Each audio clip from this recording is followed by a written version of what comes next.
is do some sage about it. So today we're kind of going a little off topic, but still on brand, kind of. So today we are going to do some urban legends that we kind of stumbled upon. So it's going to be just like a short little mini. It's not going to be like our typical 1 hour plus long episode. Hopefully we're going to get this one around 30-40 minutes after editing.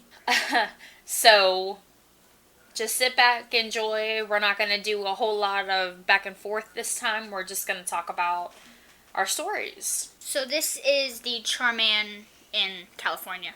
So this legend started in 1948 when a father and son were caught in a horrible fire that had started out in the woods and just kind of made its way to houses surrounding.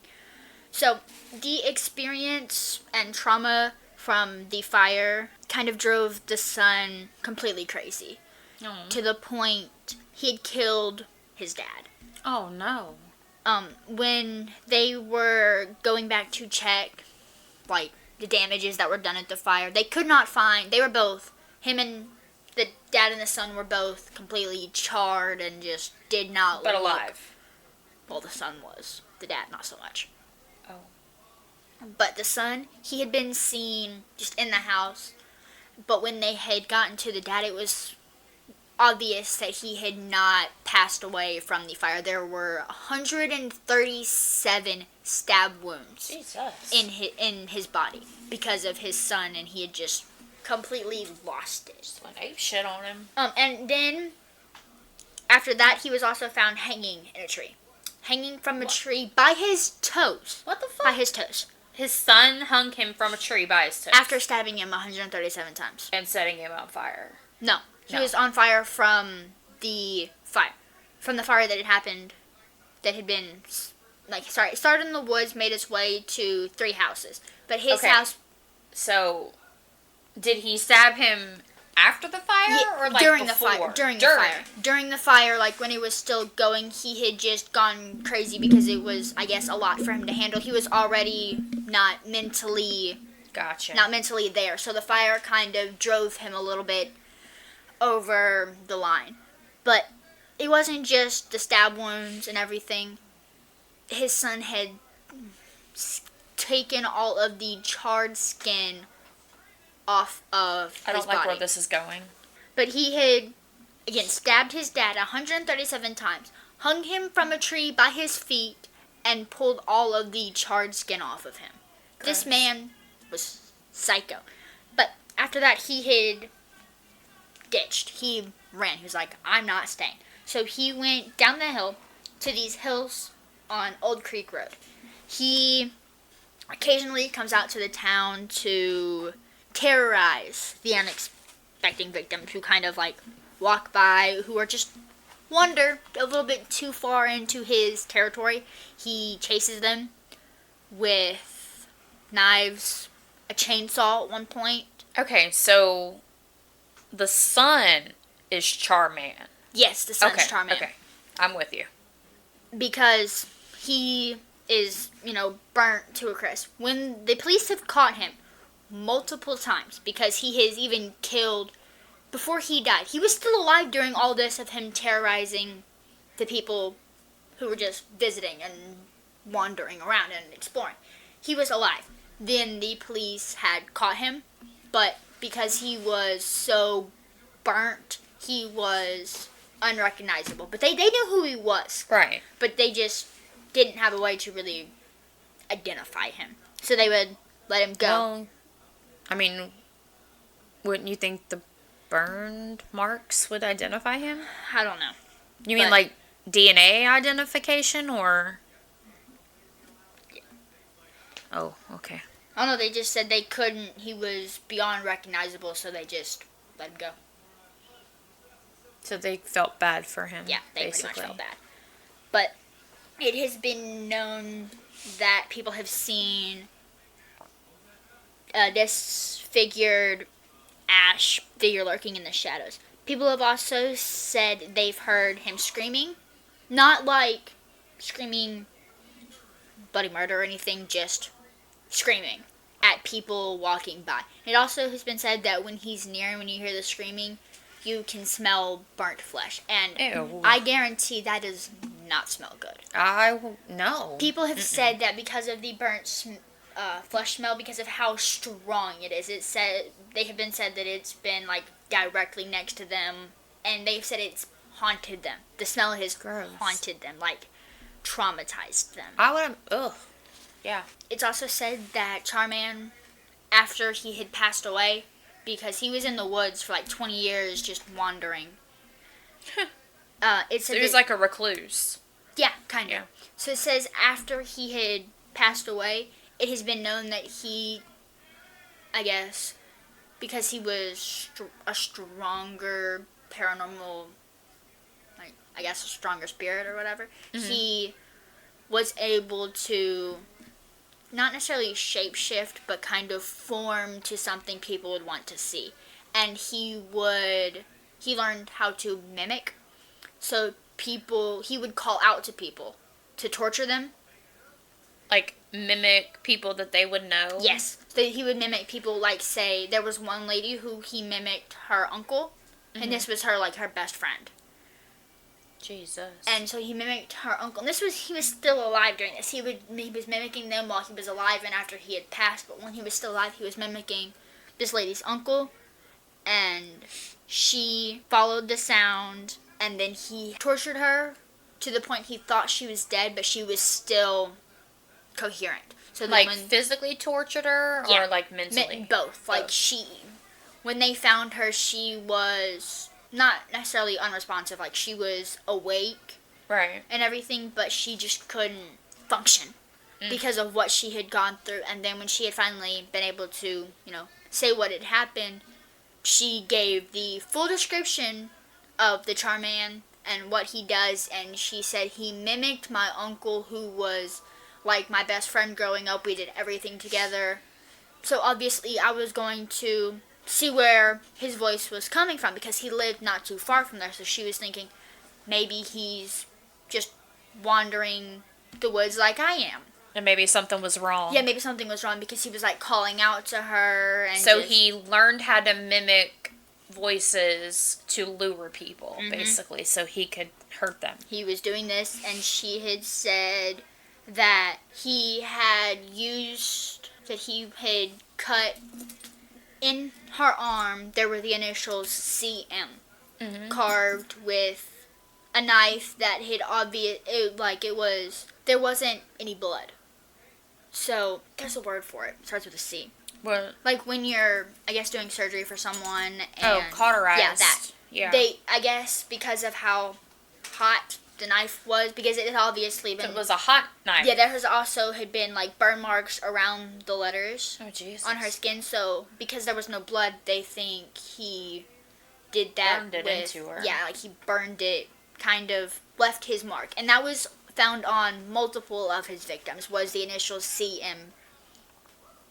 So, like, was that his trick with all of his victims? Yeah, is like mimicking the voice? Mimicking voices of, I don't know how he knew who these people were familiar with. Well, I mean, if he's wandering the woods for 20 years and basically being a people watcher, he probably knows, especially, like you said, the one woman, her uncle didn't live that far. Yeah, he lived, like, a couple streets over. Yeah, so maybe he, like, was just a fucking creep. Or there was another one of two teenage girls walking, and they had been separated, so he mimicked the voices of both of them.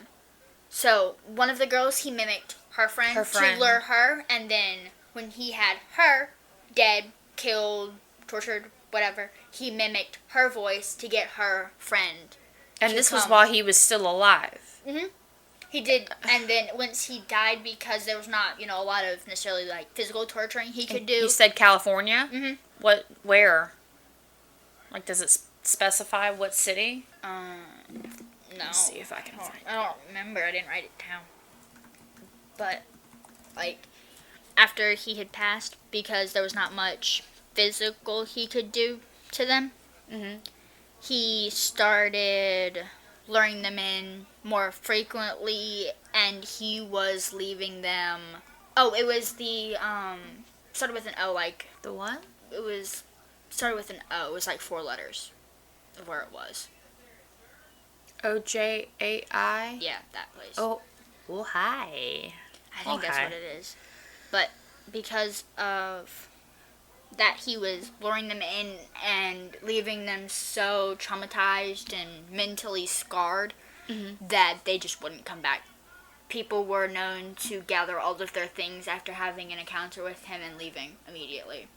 Because they just couldn't stand to be in California anymore, knowing that this... Yeah.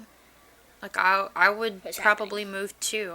Like, I'd rather have, like, a ghost or something coming at me, not a man burned alive, basically. That's gross. Especially if he's... Oh, ew. No. But this story has been so popular that there's movies based on it. Mm-hmm. There's books, creepy tales, ghost stories. The movie, though, it's actually a really good movie. What is it? Called Charman. Oh. But it's actually really good, and it gets a lot more in-depth about the story, about everything that had happened during it. I just... I'm trying to wrap my brain around the police just letting this person go. Let's see. So he was 17 when this fire started. His dad was like 47. So it was him and his dad. Fire started. This already mentally unstable teenager had just been finally said, fuck it. This is too much for me. Brutally stabbed his dad, hung him, skinned him, then ran away, got caught about 6 times by the police, then just let go. They also couldn't stand to be around the smell of burning flesh. Well, yeah, I mean, I get that, but put him in solitary. Like, how many people did he end up torturing and killing because they didn't... There was about 30 of them. Right, so, okay, I don't like that at all.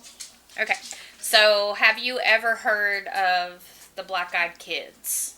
BEK for short. I've heard of BEK. BEK, not BTK. No, BEK. Yeah, Black Eyed Kids, that's what that is. So, Black Eyed Kids are thought to be paranormal creatures that resemble children between the ages of 6 and 16.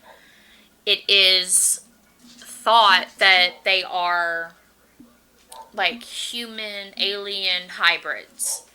So keep that in mind kind of for the story.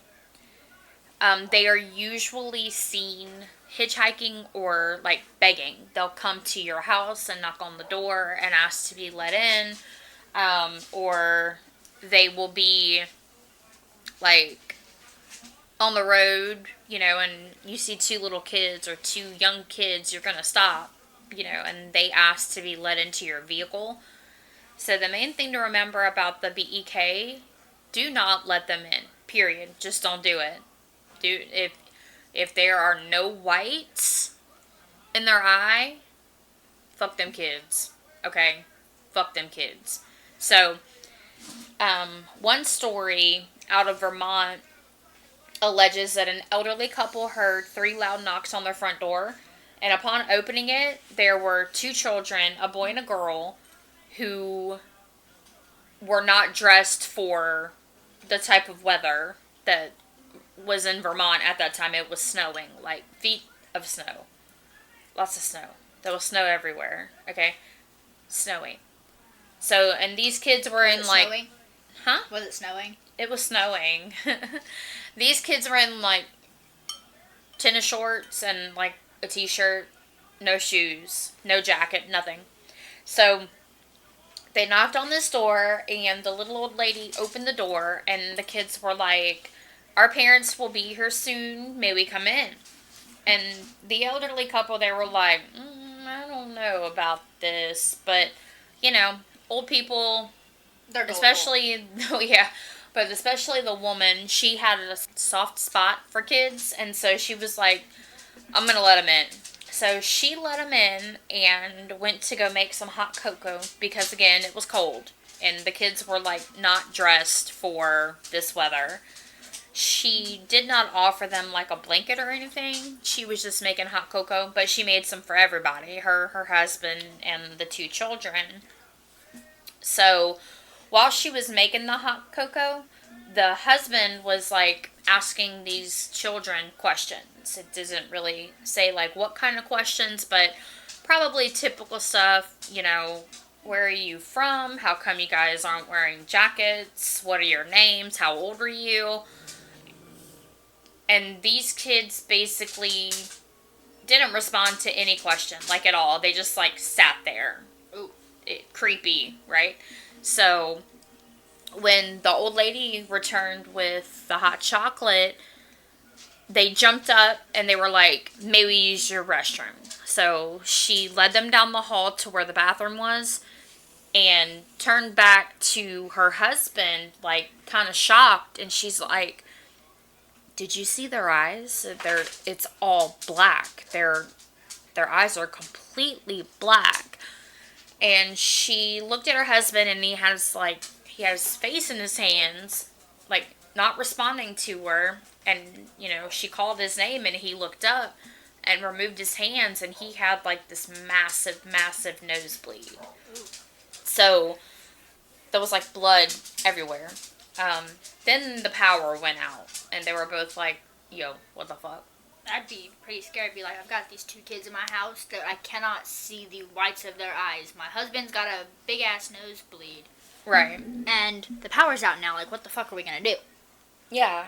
Like, it's scary. I mean, and they were scared. And so she turned back, to go check on the kids because they'd been in the bathroom a while. And she found them standing at the end of her hallway, just staring at her. And you guys can have the house now. It's your house now. I'm leaving. So they were just looking at her and said, our parents are here. And they just walked out. They left her door open. They didn't say goodbye. Didn't say thank you. None of that. They just left. So the lady, went to the door to kind of watch them off. And she noticed that there were two men standing at the end of her driveway in this big black truck. And, she kind of waved at them to be like, hey, we took care of your kids. Thanks for coming to get them or whatever. And normally the person would wave back. Just, a kind gesture like, thank you for watching my kids, letting them come in, it's cold, blah, blah, blah. But she said that they just kind of looked at her weird and got in the car and drove off. And that was the last she saw of them, and really didn't think anything about it. And a little bit after that, power came back on, everything was fine. But throughout the next week, 3 of their 4 cats went missing, and they found the 4th one, like, dead, like, murdered. But, there hadn't been... Did anything happen to her husband? We'll get there. So, the husband actually still suffered from, like, the nosebleeds, and a couple of weeks after that, they found out that he had, like, terminal cancer. That is kind of like cancer you get from being around radioactive things. Ooh. Yeah. So, like, that's one of the big things with the BEK. They fuck with the electricity and because radioactive things. Like, TVs turn on and off and things like that. So, basically, I mean, it's unknown if they are the reason he ended up with cancer. But it was a type of cancer that comes from, like, radiation poisoning. Because I know if you don't have cancer and you end up with, like, say the chemo gas or the chemo treatment that they give patients who have cancer, right, it can actually cause really bad cancer. Yeah. So they're assuming that's what happened with that one. Another one, a gentleman was at the movies. He had gone to see some movie. I'm not sure what it was, and he was heading out to his car, and he got into his car, and these 2 children, 2 boys, one was about 16 and one was about 11 or 12, came and knocked on his window, and they were like, hey, we wanted to go see whatever this movie was, the movie that this gentleman had just seen. But we left our tickets at home. We left our money at home. Can you bring us to our house to get our stuff? And the guy, he thought about it and he was like, well, maybe he was like, no. Because if I show up at the house with these kids in my car, their parents might be pissed and they could kill me. And at the time he had not noticed their eyes. Because it was dark. It was in like a theater parking lot. So it was like 10:30 at night. You're right. So the more he thought about it, he's like, okay, well, the movie they're talking about, the last showing started 30 minutes ago. He started, like, piecing it together. Right. So he's like, something's not right here. He wasn't thinking, like, something paranormal, obviously. He was thinking more like, they're trying to I'm going to let them get in the car, and then someone's going to come up and rob me, kill me, something like that. So he absolutely refused. It was a no-go for him. Yeah. So the kids started, like, yanking on the door handles. And the older one was, like, very aggressive. The younger one just kind of stayed back and was quiet. But the oldest one was very aggressive about it. So he rolled down his window again, and he's like, look, I'm sorry. I can't help you. He's like, maybe you guys can trade your tickets in tomorrow and see the movie. Because it's too late now. You're not going to be able to catch it. You'll only get, like, the last 15 minutes and the credits, maybe. So they just kept getting more and more pissed off. And they were the oldest one was like, we can't get in your car unless you tell us we can. Oh. And he's like, well, no, I'm not telling you can get in my car. You're not getting my car. And so he started beating on the window, the oldest one, and screaming, for him to let them in. Their parents were on the way. They needed somewhere safe to sit until the parents came. So, again, he's like, well, if your parents are on the way, why would you ask me to bring you home and get your stuff if your parents are coming? So, it just progressively got worse. They were kicking the door, yanking on the handle. And so when he finally really got a good look at these two boys, he noticed that their eyes were black. Just completely black, like, no life whatsoever, no whites in their eyes, none of that. And so he was like, yeah, fuck them kids, I'm out. So he left, and there were no issues with that because he did not let them in his car. The first couple let them in the house, so they had issues. But this man, he was a little more on it and was like, yeah, that's not happening. I'm, fuck them kids, I'm protecting myself, right? So, the third one, which is my favorite one, it's hilarious. It was posted on Reddit in the no sleep category, and it's entitled Encounter with a Black-Eyed Kid, and it's by Hammerhands, and this is a, like, personal experience story. So, it reads, I recently read a story about the black-eyed kids. This story felt like a twisted tale of deja vu. I believe I've encountered a BEK. I've never mentioned this particular detail about the eyes to anyone for fear they would think I was fabricating the story or going crazy. The incident took place about 13 years ago. I had just moved to a new city with my wife. We were small-town newlyweds from the Midwest. We moved across country to one of the biggest cities in the Southwest so I could attend graduate school.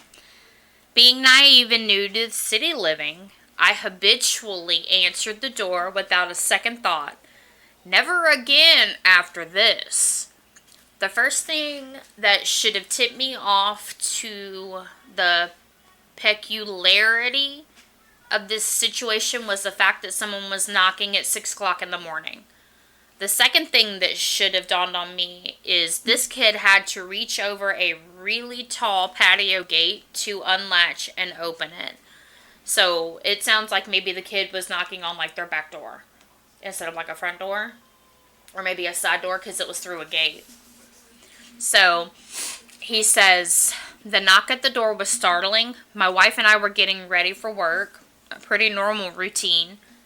The moment I opened the door, I was overtaken with an inexplicable sense of fear. And that's one of the things that, when researching this, that was like the biggest thing. It was like they just had this unexplainable fear when these children were around. Like they didn't, with the exception of the guy in the car with the movie thing, they weren't aggressive normally. So these people were just having like feelings of uncomfortableness and fear. They could tell something was off about these kids. Right. They just couldn't really pinpoint what the problem was. Right. To this day, I can picture him. Teenager, average height, average build, knee-length black leather coat, short black hair, and sunglasses. Sunglasses at 6 a.m. struck me as odd, and even more odd was that he was eating an apple. Eating an apple, yeah. He was very polite and asked if he could come in and warm up. I said no, closed the door, and slid the security chain into place. A moment later, another knock. I opened the now chained door, and before I could speak, he asked again if he could come in and warm up. No, I replied, and attempted to close the door. Before the door could shut, he put his hand out, stopping the door on its hinges. He looked directly into my eyes, still wearing his sunglasses, and said, this is my favorite part, can I at least get some ketchup for my apple? Fuck that, I replied, albeit a little confused. Get the hell out of here. My wife is calling the police. He takes a moment to let this information sink in, lowers his glasses, revealing his eyes, black as obsidian, and says, no, you won't be calling anybody. I'd be like, yep, you're right. I'm not calling nobody. You are right. Goodbye. At that moment, I forced the door closed, locked it, and called out to my wife, who is scared shitless, hiding in the bedroom. All jacked up on adrenaline, I ripped the curtains back to look out the window next to the door. He's gone.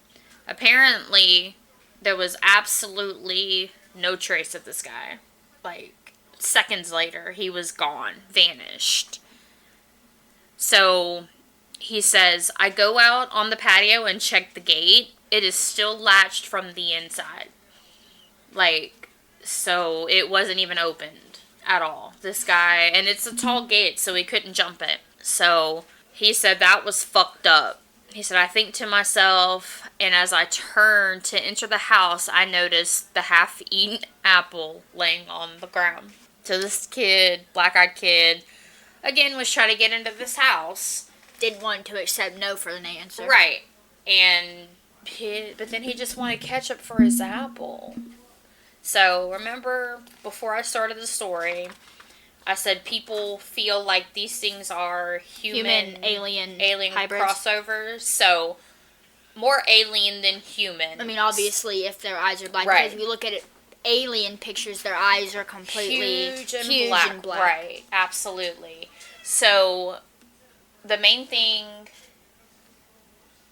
about it is, like, it's kind of been said that they are being sent here to, like, observe. Like, see how people live and whatever. And they're not meaning harm. It's just because they are aliens or whatever. Radioactivity may be part of just what they are. You know, so they might not be here to cause problems. And it's kind of, it's interesting because it's like they're trying to act human, but they're not really hitting the mark. You know, kids eating an apple, which is human enough, 6 o'clock in the morning, breakfast, cool. Ketchup? Ketchup. Right. So, you know, that's like a little weird. Or when it's wintertime, they're not wearing the appropriate clothing. You know, so it's like these little things outside of just the eyes that are kind of funky. Off-putting. Right. So that's what a lot of people have kind of come to the conclusion on, or that they're just straight up extraterrestrials, not human hybrids or anything. Because I know some people, when they talk about aliens, they say how they're able to take form of what they've seen. Like most will do, from what I've heard from like some stories and stuff, they say that they take over like cow shapes, or they've tried to take over human shapes, but because cows that bark or meow, that's a little something that's weird. Yeah, because they don't have enough like they research don't get it on it, so they'll. I mean, yeah, like if you're gonna be a human, like you've got enough knowledge on what to do, but again, when it's snowing, multiple feet of snow in shorts and a t-shirt. Right. I mean, no, that would probably be me, to be honest. Well, but that's a little off-putting. But the ketchup and the apple, that's off-putting. Weird. But I don't know. People eat watermelon and mustard, so that's good. You're crazy. Like, it's not something I could do like the whole time. Salt, watermelon, yeah. But like a couple of pieces dipped in mustard, it's alright. It's really not that bad. But it's not something that I would eat all the time. It's just not.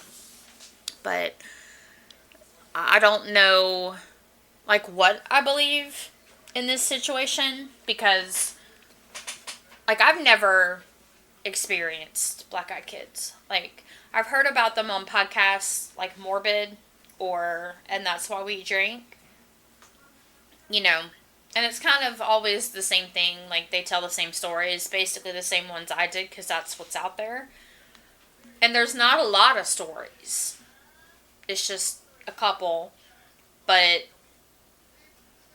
I mean, I'm not sure that I believe in aliens, I guess. Like, I know recently the government's like, yep, they exist. Them bitches oh, no, I kind of feel like they're juking us, because they said a lot of things to us that aren't true. I feel like the government's definitely not on our side. No, God, no. But, you know, like, I mean, if there are aliens, cool. I just, you know, when I think of aliens, I think of, like, green. No, I think of the little gray ones, like in Men in Black.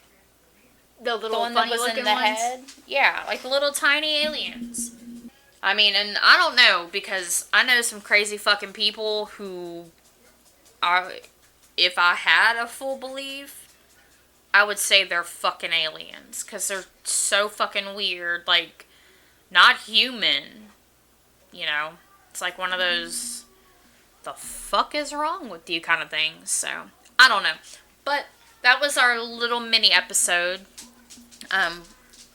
We'll see how people react and see if we want to do more little. There may be more, yeah. Like this. Yeah, because it's not just paranormal about ghosts. Like, this is all paranormal stuff, even if it's not true. You know, that's what an urban legend means. But you know, there is not concrete proof and evidence of witches or ghosts. It's all your belief system. So, you know, we'll see how that goes. And as usual, you can follow us on our social media. Facebook, Instagram, Twitter, Snapchat, TikTok, DSSAI podcast. If you want to email some stories, like especially the urban legend stuff, you know, if you've had experiences with black-eyed kids or the Charman or whatever, you know, you can email us. And again, email us your ghost stories, any kind of paranormal experiences that you guys have been through. We would love to hear them. And again, thank you, because this is our 3rd episode and you guys are still here with us. So, wherever you are listening to us now is where you can continue to listen to us. We are constantly looking for new avenues, you know, to get our voices out there, because they are so lovely. And, you know, again, thanks to all the people who were supporting us before we even started supporting this. us from the very second we had the idea about the podcast. All of our family and friends telling us that they were pretty much begging for us to get this podcast out, just telling us how excited they were about how ready they were to listen to all of the things we had to talk about. It's definitely, we probably wouldn't have been able to do this if we didn't have them saying some kind of encouragement. Them saying, we'll listen to it. Hell yeah, I'll listen to it. We're ready. When is this going to drop? Can I be on it? That's all I keep hearing is, when can I be on it? Put me on it. I had one friend who told me that if he was on it, we would have 1 million listens. So, I don't... We'll see, I guess. When we finally have him as a guest, we'll see if we hit that 1 million. If we don't, we're going to have some problems. We're going to have big problems. And I know you're listening, Josh. So, get that 1 million ready, because I'm going to need it. We're coming for you. We're coming for you. And we're also coming for the rest of you, because, that's just what we do. So, if you guys wouldn't mind, just leave us little reviews, even if you hate us, If you hate us, I will cry. Don't be mean. I'm not gonna cry. I don't care. You can hate us, We are not gonna be liked by everybody, and that's okay. I'm not liked by a lot of people, and I really don't care. Yeah, see, it's okay. We're gonna do this regardless. Because we are gonna have people who love us. And we're having fun doing it. Huh? We're having fun doing it. Yeah, this is about the only thing that I can get this one to do at all. Like, she will do nothing else. But if I say work on the podcast, she's on it. Because I love the paranormal stuff. I've been paranormal stuff. Sorry. That's not Odin this time. That's voodoo. And Misha's trying to eat her. Because she's trying to get in here. And I was trying to keep it cat-free today. We almost got there. But, I've been into paranormal stuff since I was little, so as soon as she said, do you want to do a paranormal podcast, I was right on that. Right. I mean, and same with, the true crime. Like I said last episode, we're going to try to stay away from it as much as we can. But I know we're going to get into it. A lot of these stories have true crime aspects, like the Lowry Mansion. She was abusing people. She was murdering people, So a lot of these ghost stories are going to have the true crime aspect behind it. So whether you like us or hate us, leave us a review. Keep listening if you like us, of course. Because if you don't like us and you keep listening, then I don't know. That's on you. I don't know what to tell you. So, we enjoyed this episode. We hope you guys enjoyed this episode. We love you. Thank you again. Bye. Bye.